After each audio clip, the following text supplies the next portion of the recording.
What is the forgotten adoption option? Many are aware of infant international adoption, where you hire an agency, often wait a long time, and spend tens of thousands of dollars. And then there's becoming a foster parent, where you may or may not adopt the children. But there is a third option, where you adopt children directly from the foster care system. I call this the forgotten adoption option. In fact, 30% of children currently in foster care are adoptable, and you don't need to be a traditional foster parent to adopt them. Hi there, I am Marcy Bursack. After blogging my experience adopting a pair of biological siblings through the foster care system, people started asking me to explain the process to them. And it's difficult to navigate, but the families I mentor feel that knowing the barriers, the challenges, and what to expect has actually helped them persevere and pursue their dream of adopting. And while I would love to have a really big family, adopting thousands of children isn't exactly realistic, but I can teach others how. Whether you're trying to figure out how to get started, you're battling some doubts and fears, or maybe you know someone who wants to adopt, I'm here with resources to help others discern if foster care adoption is the path for them. And if it is, I have practical tips and resources for them as well. You can find all of these resources, which include my blog, 3 books, an app, and a classroom lesson at forgottenadoptionoption.com. However you found this podcast, I am so glad that you did. I want to extend an invitation to you to reach out to me to ask anything on your heart. My goal is to help every waiting child be in their forever family. And that's why I host this podcast.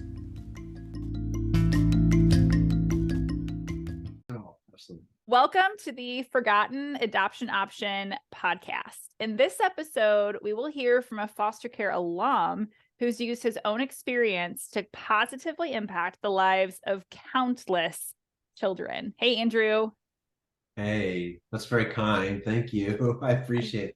Well, there's so much here. I'm very excited for everyone to learn from you. So I was doing some online research and I learned about Andrew Bridge and his involvement with National Adoption Day, among many other positive things he's done for children. Some of you might be thinking, what is that? Well, we're going to tell you in a little bit, but it is a big deal in the foster care adoption space.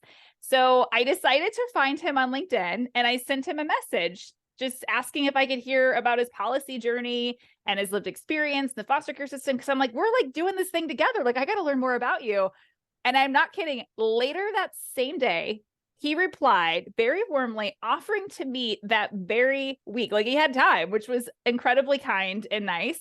I was so excited to meet him. And that conversation really stirred my heart and inspired me and encouraged me to keep going. And so I thought, by having him on the podcast, that some of you would also kind of have that same sentiment and being able to spend time with Andrew. So I'm so glad he's agreed to be a guest and want you all to meet him. So we're going to dive right in, Andrew, your lived experience in the foster care system. So you wrote a memoir called Hope's Boy that goes in a lot of great detail, and we don't have that time on the podcast, but I'd love for people to know more about you. So can you tell our listeners what it was like going into the foster care system in California? And I think it was from age 7 to age 18 for you?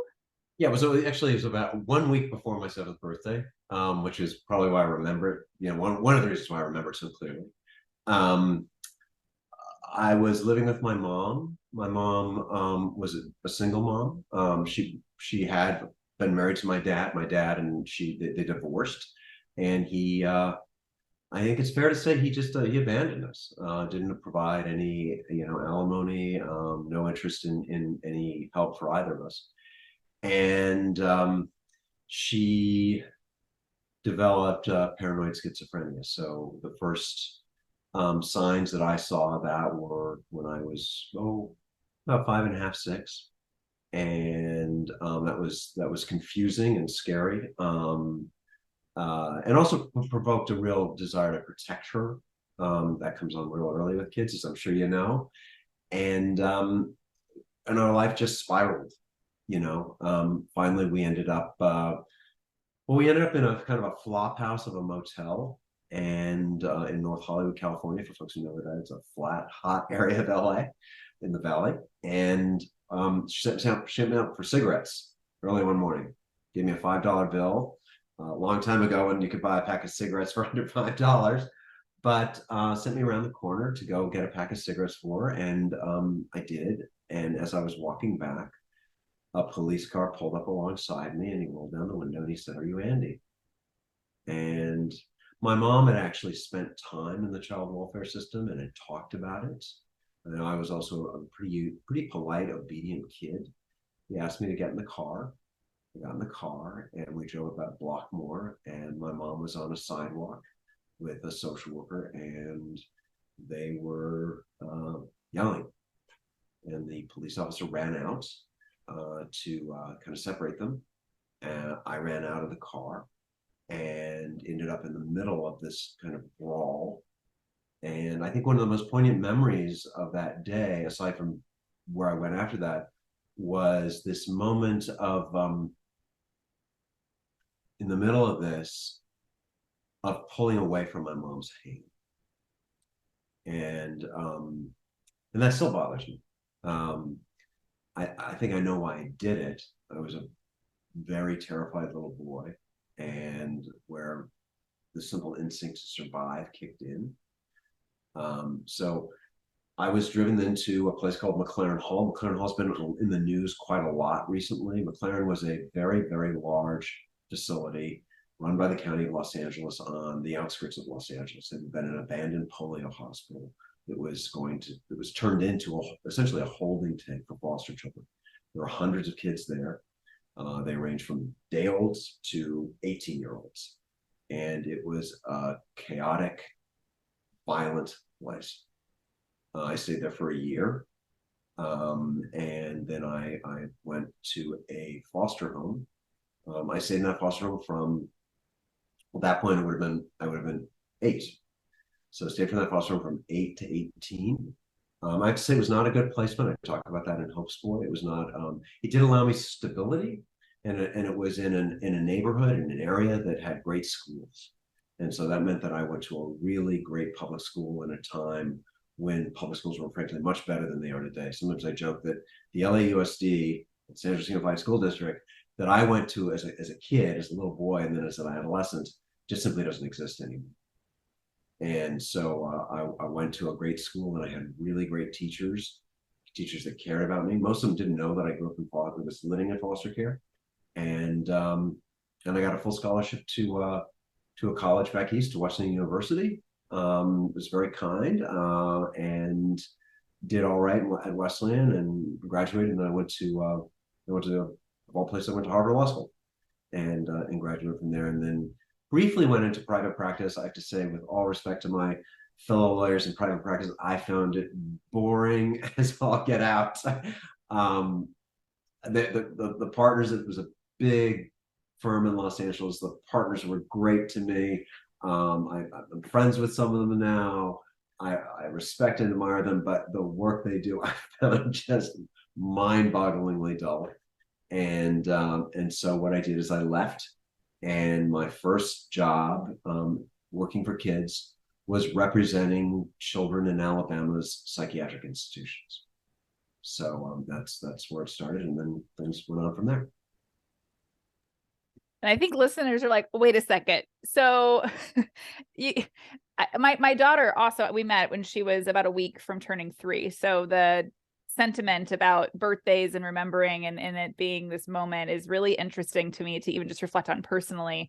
But what I'm wondering that maybe on listeners' minds is, Andrew, you spoke about this so calmly and concisely, that this was your story and things like that. And I think some of us are like, we kind of want to visit like, Andrew, when you were this and that. And so I think the overall question there is, how on earth did you go from kind of what you described, being shuffled around, right? Like you moved from this group home to some, like you were going different places over countless years of time there, and yet you still had ambition. Do you have any insight or guidance or advice about how you kind of found yourself or whatever you did, like somehow you stayed motivated, you went on to school, and like, we're going to get into some of the incredible things you've done, but how did you do that?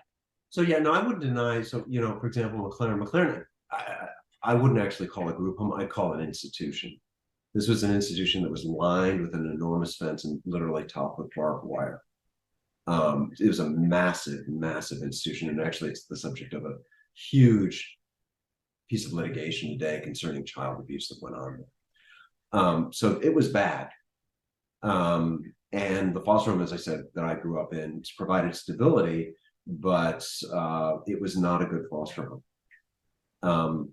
I think that what was really important was that in my earliest years, from birth to well, until age 4, I lived largely with my grandmother. My grandmother was very poor. I remember living, we didn't have a phone. We had to borrow the neighbors, the landlord's phone. He'd got this long extension thing that would take it down, three flights down. But she provided stability and love. And she also instilled a real sense of optimism in me. She's a very religious lady, very religious person, very religious grandma. But there was no question in my mind that she loved me and that she felt that I was going to be okay. And that, I think, is what has really been one of the most important things, even today. I'm not always conscious of it. I don't think about, my grandma Caroline every day. Better, a fair amount, but not every day, obviously. But it was that love and that rock that was so important. And then also, I do have to say that my mom, she struggled, but she hadn't graduated from high school. I'm actually the first person on either side of my family to graduate from high school. But my mom also, particularly before she got sick, she made it clear that she loved me and believed in me. And then also, I think one thing that I had that I think a lot of the kids who I represented may not have or may not feel is that I could very clear, and I was very fortunate in this way, very clear to myself, and I knew this very early on, that what had happened was not my mom's fault. That my mom, my mom had gotten sick. And so in some ways, my journey was easier than a lot of kids. And I'm very much aware of that when I talk to kids. I'm very much aware that, their relationship with their parents may be in some ways more complicated than mine was, and more difficult to come to that sense of acceptance and what to do with it. So that's a lot of lifetime to share with us in a few minutes of time. And I think there's so much there that you've given us some light of, okay, so there some things are caught early on, some things kind of stay throughout, but at some point, so you mentioned in your journey there, you're finished with high school, you end up going out of college, which is completely against the odds of anyone that's been in foster care. I mean, the data is really all about, the quite opposite of that. Did you age out of the foster care system? And how did you, how on earth did you do the college thing across country and move? Yeah, so I was never adopted, and frankly, what happened to me in foster care, probably, I mean, it definitely happens to kids, but if you looked at my case today, objectively, if you were a social worker or the head of a foster care department and looked at my case today, you would call that a failed case, because in the parlance of foster care, I was a kid who was never given permanency. I was never returned to my parents. I was never adopted. I continued to live in a foster home that was essentially temporary. But as I said, I did really well in school, and I knew that teachers there cared about me. And it was an area also, frankly, where I'd go to school and I never talked about my foster parents. Never, I called the people I lived with mom and dad at school. I have to say, to their fate, when I was with them, I didn't call them mom and dad. But I think it was at school and being around other kids that were doing very well. And so to answer your question, one day, I'd always intended on going to college. One day I rode my bike out to the local mall. For anyone from Los Angeles, this would be Topanga Plaza. and I went, we used to have bookstores. We still have a few, thankfully. But I went to the college section and I picked out one of those big, thick college admissions guides, the ones that have school after school after school, and little tiny 3-paragraph maybe descriptions. And I looked in the back, and there used to be these, essentially an index of, if you have this grade average and these test scores, these are the schools that will likely or maybe might be interested in you. And so literally not knowing any of the schools, I didn't go on any college tours as you know, some of the kids I knew were going on.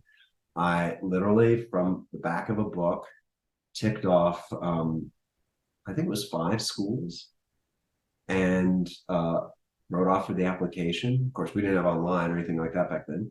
Wrote off for the applications and filled them out and sent them in, and got accepted to a couple, and ended up picking Wesleyan. It's funny. I actually used a similar, I always thought it was like a phone book size, and some of us don't even remember phone books anymore, but like I What used about the size something. of a Chromebook? Yeah. Yeah. I used a More or less similar like three guide. quarters of our audience behind me because they don't know what a phone book is. But yes, it Sure. was the size of the yellow pages, to be precise. Yes, yes, I'm very familiar with that. But it's interesting that I mean, do you think your teachers, your educators were ones to kind of foster that desire in you to go on to school?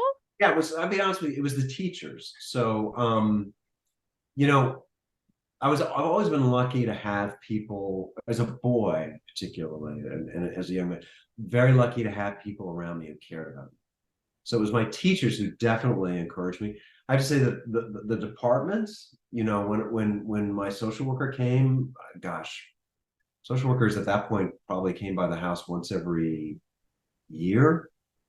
Um, my senior year, when my most recent social worker arrived, and she asked, you know, what are you going to do? And I started ticking off these schools back east. She told me not to apply. She said that, you know, those were expensive schools and they were difficult schools, and she recommended, you know, a local community college. I have a huge amount of respect for community colleges. I've done a lot of work with community colleges, a lot of work to get kids into community colleges, but it wasn't a place that was appropriate for me at that age and who I was. And you know, fortunately, I just well, maybe I just ignored her, and I just went ahead and applied anyway. Now, our listeners don't have the benefit. We record on Zoom, but you only get to hear the audio. My mouth was like shocked the whole time. So if our listeners can see that. So I'm curious because someone's probably wondering, okay, Andrew, so you applied. That's like such a wonderful American dream story. How on earth did you afford going to college? Because I know there's a listener out there that even themselves has aged out of the foster care system thinking it's so hard to put all these pieces together. How did you do that? So I want to say, so the most important thing is to tell those listeners and tell those foster parents and those kids that there's actually a fair amount of money that's available, and to please fill out your FAFSA. Okay, that's your financial aid form. Please do that, and that there is money available. For me, I was very lucky. I was given a full scholarship, and you know, Wesleyan. I didn't apply for it. I mean, I did fill out my FAFSA, but in terms of the real kind of core that allowed me to go, Wesleyan on its own applied for a scholarship for me, and it was that I was given, and allowed me to go to school, and gave me enough money, you know, during summers to do. You know, one summer I was a teacher for deaf high school students in the Bronx, and another summer I clerked for or not clerked, excuse me. I was an office runner in a congressman's office, but it allowed me to do things like that, and not to worry as much about money. But that was the lucky thing. The only other thing I would say also is that when I do think about that luck that I had, one of the things that really matters to me is the fact that our foster care systems do such a poor job at opening those opportunities up to kids, and so when I think of those good things that have happened to me, I think of how those things could very well be achieved by so many kids today, and aren't because they're not given that opportunity. Or they're told to not do it, right? Like don't even dream big. And that's a whole nother. Absolutely. Absolutely. Yeah. Wow, Andrew. Okay, so it's one thing to say go to college and you also moved across country, but then somehow like that wasn't enough for Andrew and you go on to law school. So what were you searching for at that time? Like what made you continue? And you didn't go to like a, you know, you you didn't just get like a graduate degree for say a graduate degree, like you went to Harvard Law School. So where did that drive come from? Well, I have to say, that may be giving me a little too much credit as a young man. There was definitely a part of me that just didn't know what else to do. Okay, so like every other 21-year-old kid, like, oh gosh, what do I do now with this wonderful degree in history? Again, it was very similar. I had a couple teachers, and then also I just had my grades, and I had my LSAT score, and applied. But I think to really answer the core of that question, it went back to just what we began with, and that was that sense that I had been given as a very young boy, really as a child, that there were good things that were ahead, and as much as lots of bad things happened, that even though those bad things happened, and there would be more bad things that would happen, that there were good things within those, and I just believe that, and so that's what gave me that drive, I guess. Yeah, and you've lived it out. Like you didn't just like believe it, like you acted on that, which is amazing. And so we're going to pivot a little bit. So you got a little bit of taste of Andrew's story. Go read Hope's Boy and hear way more details, and such incredible insights from him on that. But I personally think that one of the most impactful actions that Andrew's ever taken is to help establish National Adoption Day. And he may disagree and be very humble about it, which he usually is when we talk about this. But to me, that's such an important day. And so, Andrew, I'm wondering if you can give our listeners an introduction. What is National Adoption Day? I know it's in November. Like what happens? And can you tell us how it got started and what it's involved into now? So it occurs every year, and it is in November. It occurs in virtually every foster care jurisdiction, every state. I don't know that there's anyone. I'm sure there's some, but it's pretty big.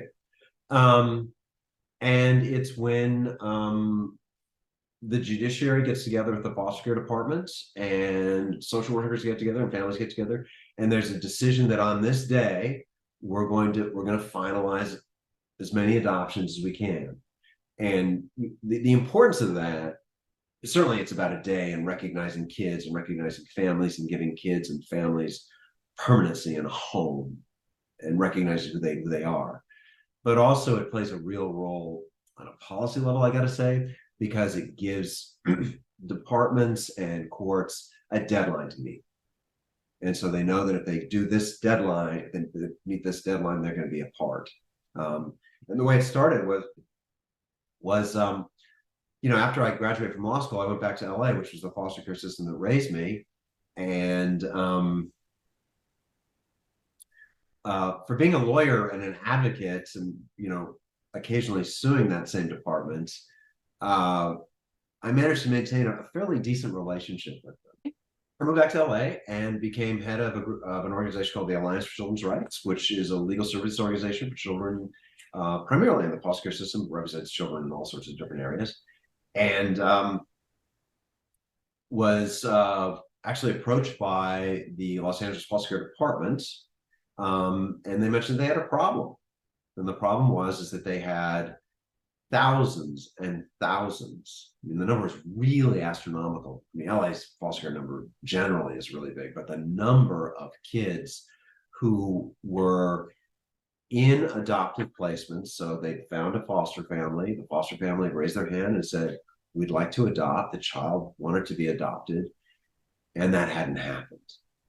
And so they remained stuck and in this permanent limbo.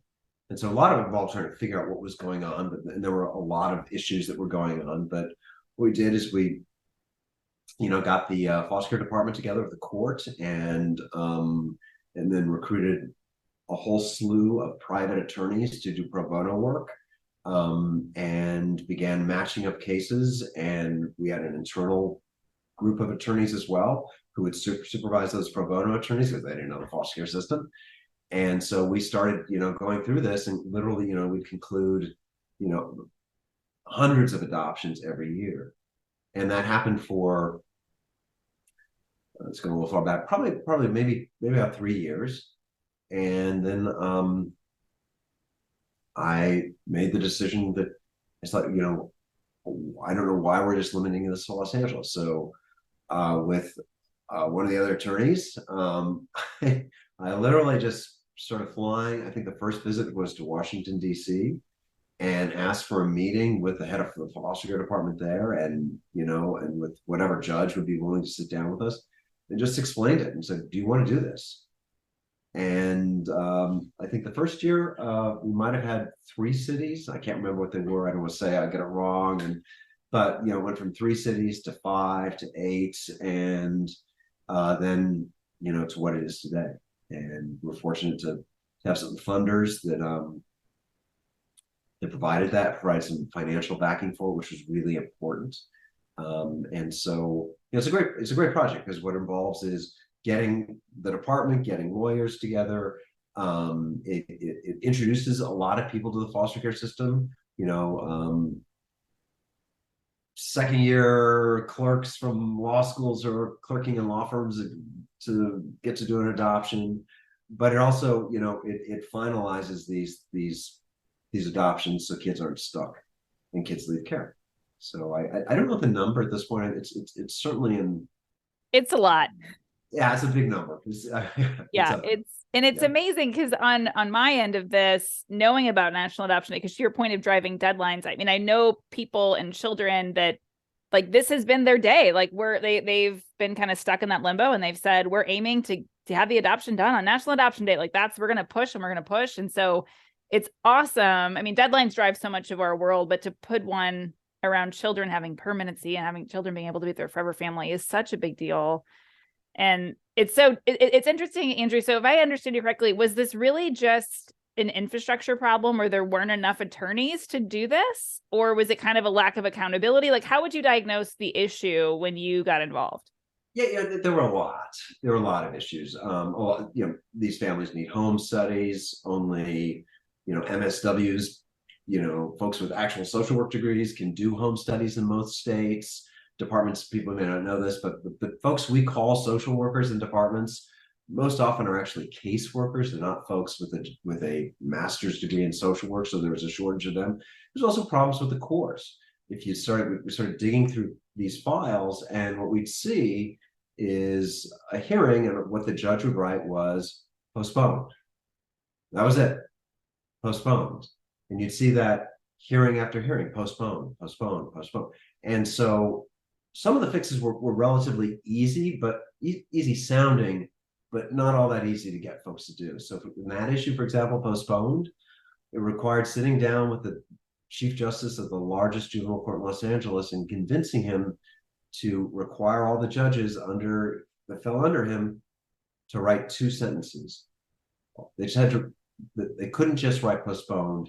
They had to write why, and that proved to be a real impetus, because suddenly, rather than simply almost just saying it sort of in a kind of knee-jerk response, it made the system stop and think about it. And so that was a really one of those small little things that, if you're lucky enough to find, and we were lucky enough to find, can make a real change. Yeah, the clarity around that. A department that was very cooperative too. So yeah. That's interesting, because it sounds like so human, but yet so practical to solve them. And I have to tell you, Andrew, in 2022, I was working with, and I still work with them, a team of pro bono app developers to make an app that really spells out this process called the Forgotten Adoption Option app.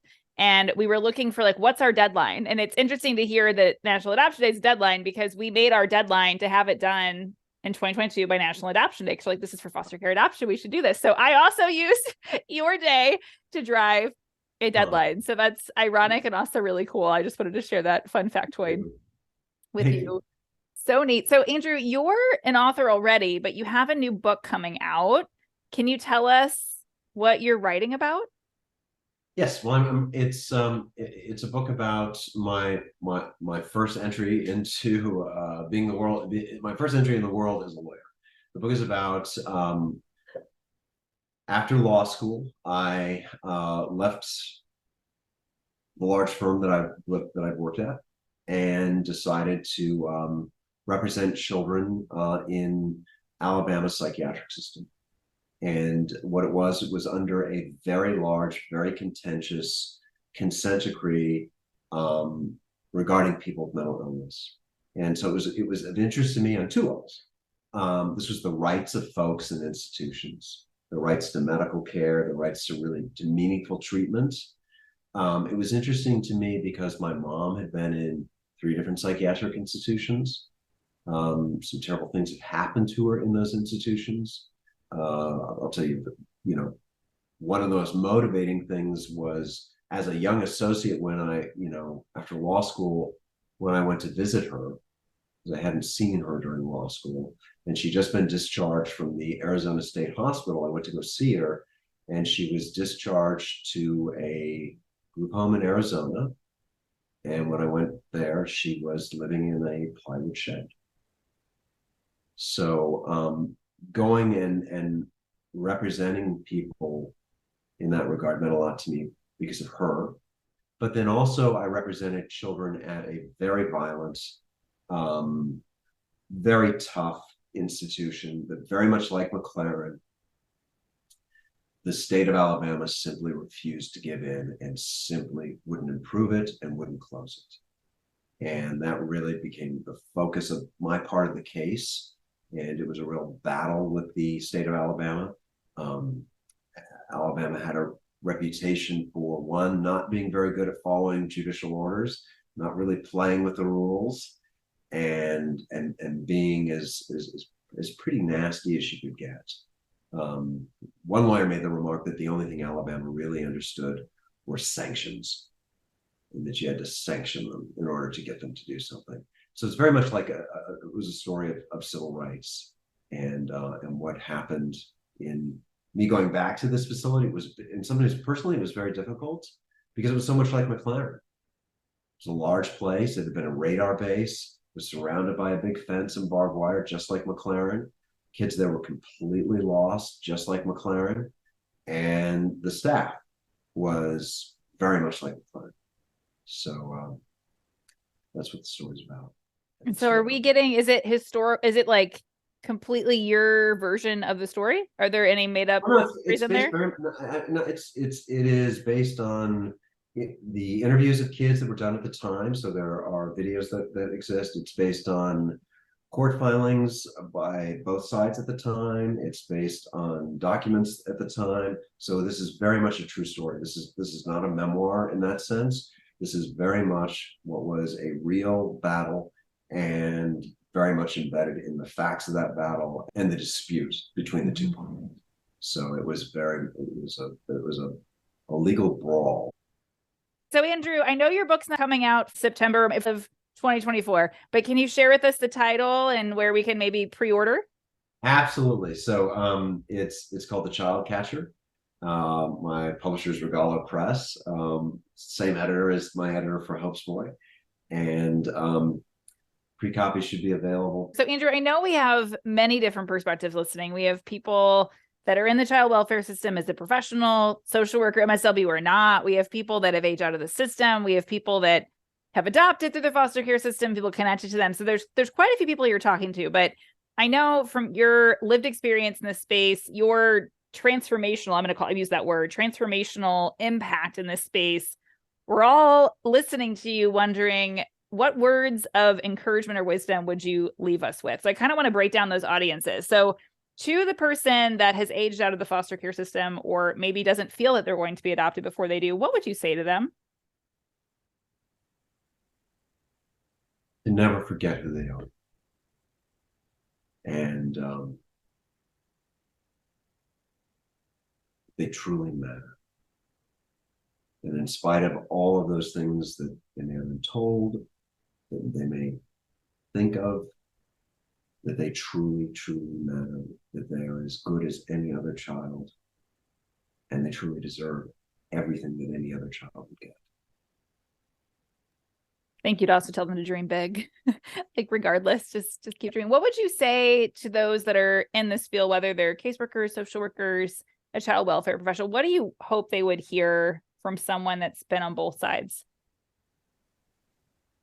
I think when it comes to caseworkers and social workers, and I've done a lot of work with them, I think that one thing that the foster care system doesn't work in, and this is what makes adoption hard, is to remember that these kids do come from families, and to remember that those connections with families remain important.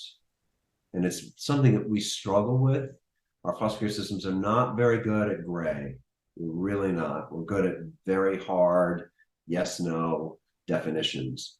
But to understand that a 7-year-old, for example, is not going to forget his mom. And sometimes it might feel convenient. It might feel easier for him or her to not talk about that mom, but that doesn't mean that that mom's gone away. And so I think to remember that part of their lives. Adoption is not, I wouldn't call adoption an ending. In many ways, it's a beginning, but it's also a continuation. And so I know that that's hard. I've also worked with foster parents, and with parents who've adopted, and that can be really hard. But it is important to know that they're part of this bigger structure and this bigger story of a child's life. And to ignore that will very likely be a mistake. It will not be good for that child, and it probably won't be good for that adopted family. And I do have to say that it probably won't be good for the family the child came from. And I do wish that we spent more time having a little more compassion for those families where these children come from. Those may be hard things for some folks to hear. And I'm going to actually press you a little bit. I wonder, this is an audience I don't usually talk about for no intentional reason, but I wonder if you were to say something, whether in your head you need to think about your bio mom or just, I know sometimes we call them first families or biological families, but families that kids come from, what would you say to them? What would I say to them? Well, I'd say, first of all, I'm just be straight up about this. I wouldn't call them bio mom. Their mom. And what I'd ask is anyone else, if someone, I think you said you have a daughter, is that correct? Or yeah, I have a daughter and a son. Yeah, I adopted siblings. Daughter and a son, and imagine if I don't know if they go to school, but your neighbor or their teachers out of the blue just insisted on calling you bio mom. It's odd. It's not something all the kids do. Everyone doesn't go to school saying that. It's only these my bio mom. Yeah. And in some ways I have to say it's unkind. So this is mom. And if we recognize that, that's the fact. And if we recognize that, we're going to do a lot better by honestly looking at the situation and not sort of putting these parents over here into this compartment, but recognizing that we have a mom and that mom has to be considered. And so that's very, very important.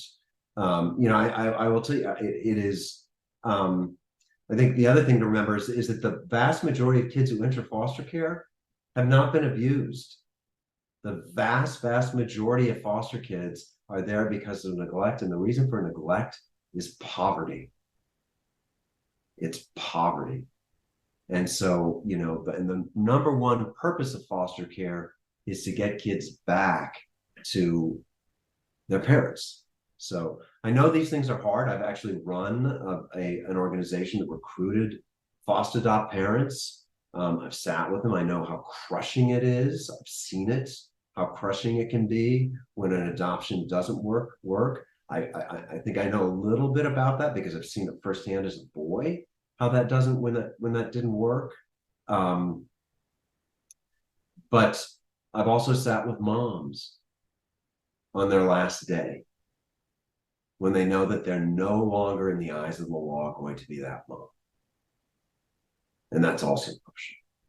And so I think if we look at that, the only way for the object, I think, is for everyone to heal as much as they possibly can.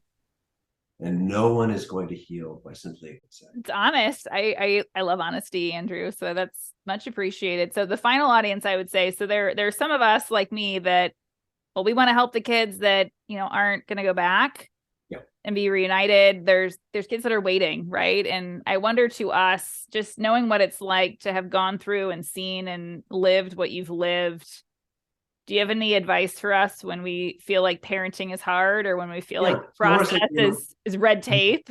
One of the great sort of things that would have been for me as a boy, who lost his mom when he was 6, would have actually been for someone to raise their hand and say, I want to adopt you. And I probably would have resisted a little bit. What do you mean adopt me? And what do you mean change my last name? And do I have to change my last name? And all those sorts of things. And it would make me feel like I was abandoning my mom, right? And so there's a lot of navigating around that. But I have to say, looking back, if someone had said, Andy, we're going to be your mom and dad, that would have made my childhood and my adulthood completely different. And so I want for parents who are adopting, I really want them to hear that I understand how important that is from the perspective of a kid. And so, that's absolutely critical, I think, to understand. The other thing is that I think that it's very brave to adopt kids from the foster care system in some ways, because there are so many unknowns out there. And there are so many promises that are made to parents who are wishing to adopt, and they're broken. And I'll be honest again with that. I've seen many times where there's absolutely no excuse for that. Absolutely no excuse. It is heartbreaking, beyond heartbreak. I really didn't know a good word for it. So what I'd say is I guess I might use a book. When I look at a foster care adoption book, the books that I think are really good, versus the books that I think are more of a shrug, to be nice about it, the books that are really good are the ones that are honest and say, the day that adoption happens is a truly wonderful day. I mean, I spent a good part of my life getting that day there. But the days after that may be hard. And so I respect those folks that are willing to do that. Being a parent's hard anyway. Good Lord. But, having a child that's gone through the sort of trauma that they've gone through, and watching that trauma transform in front of your eyes. So you adopt a 7-year-old, right? 7-year-old's a cute, wonderful, little 7-year-old. And then by the time the child becomes, 12 or 13, the child gets a little more difficult. And a lot of those issues come to surface. And not having a department then be there to help you is, it's awful. And there's no excuse for it. Not having a department that talked to you about this, that told you this was, something that's seen quite a lot, that when this happens, this isn't just you alone. This isn't just your child alone. Those are the sort of things, and to go back to my analogy, those books that talk about that are the ones that I really respect, because those are books that are far likely to lead folks or to help folks have a healthy, a successful, happy, a life that we truly want and deserve for our children and for ourselves. There's always something in our conversations, Andrew, that kind of leads to some sort of validation or like clarity for me. And I think you just validated this. I've been playing with the subtitle for my third book, and it was going to be real life stories and encouragement. But as I've digested through the different stories woven into it, they're not all encouraging, and they're not all encouraging because they're just honest, right? And some of this stuff is hard. And so we're going to call it real life stories and practical tips, because you can apply practical tips. They're not all going to be rosy and cheery. And so that's very timely for me to hear you say that. Andrew, this has been, I think, a very interesting conversation for many who got to meet a now grown adult that was impacted by this system that's done incredibly powerful things. I think we all are grateful for the things you've done that have completely changed things, but also for the light you've shed on the things that are still broken that we should stand up and raise our voices for. So I really appreciate you coming on the podcast and sharing your own journey.